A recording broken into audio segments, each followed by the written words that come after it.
Hello everyone, this is your Weather on the Fly tropical update for Thursday, September 4th, 2025. Kiko a little weaker, but could re-intensify as it continues westward well to the east-southeast of the Hawaiian Islands. At 5 a.m. Hawaii Standard Time, the center of Hurricane Kiko was located near latitude 13.8 north, longitude 133.7 west. Kiko is moving toward the west near 9 miles per hour. Maximum sustained winds are near 130 miles per hour. Minimum central pressure is 951 millibars. Hurricane force winds extend outward up to 30 miles from the center, and tropical storm force winds extend outward up to 80 miles.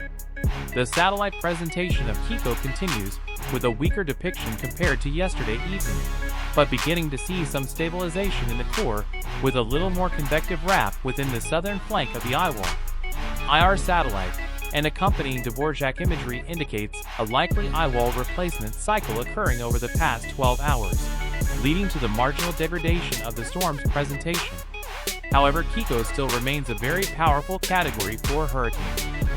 With Kiko's eyewall replacement cycle anticipated to be completed later today, the expectation is for Kiko's inner core to stabilize.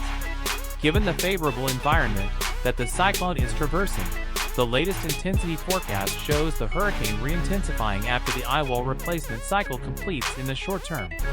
Thereafter, the current environment is quite favorable for Kiko to attempt to develop annular characteristics, which often allows a hurricane to remain stronger and closer to the maximum potential intensity than what the more marginal thermodynamics would typically allow. The short-term intensity forecast is actually above the vast majority of the interpolated intensity aids, which are somewhat influenced by the lower initial intensity.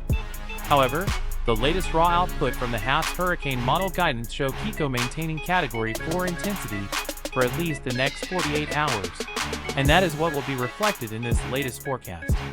After 72 hours, Kiko's environment becomes less favorable, with increasing southwesterly vertical wind shear, and sea surface temperatures decreasing below 26 degrees Celsius.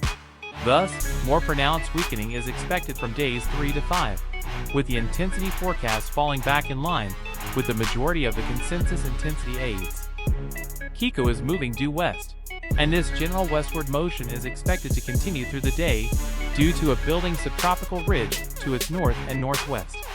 Afterwards, this ridge begins to erode on its western side due to an upper-level trough digging into the north of Hawaii.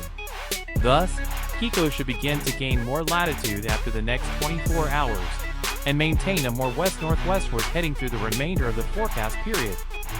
Kiko is forecast to approach the Hawaiian Islands during the early to the middle portion of next week. The risk of direct impacts from wind and rainfall is increasing. However, it is too soon to determine the exact location or magnitude of these impacts, and interests there should continue to monitor the progress of this storm. Be sure to share, like and subscribe for the latest National Hurricane Center updates.